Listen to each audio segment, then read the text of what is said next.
జై శ్రీమన్నారాయణ. ఆచార్య దేవోభవ అంటూ వేదం గురువుని దైవంతో సమానం అని చెప్పింది.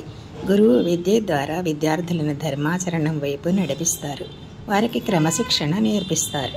శ్రద్ధాభక్తి విశ్వాసాలతో గురువు నుంచి జ్ఞానాన్ని అందుకుని ప్రతి విద్యార్థి భవిష్యత్ బంగారుమయం అవుతుంది. మనకి అమ్మ తొలి గురువు.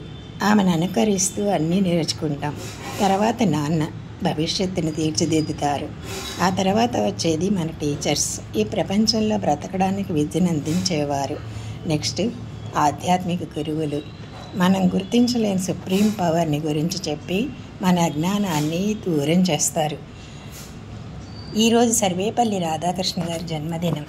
మన దేశమే సమస్త ప్రపంచానికి ఆచార్య స్థానమని, మతం అంటే మానవీయత అని పిలుపునిచ్చినవారు.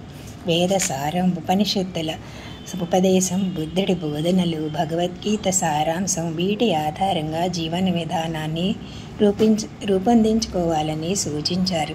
తమ బోధనలతో, దివ్య సందేశాలతో సమాజ ఉద్ధరణే లక్ష్యంగా వర్ధిల్లుతున్న గురువులందరికీ పాదాభివందనాలు.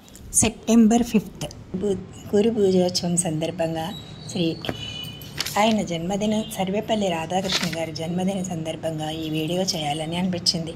నచ్చితే మీరందరూ సబ్స్క్రైబ్ చేయండి, లైక్ చేయండి, షేర్ చేసి అందరికీ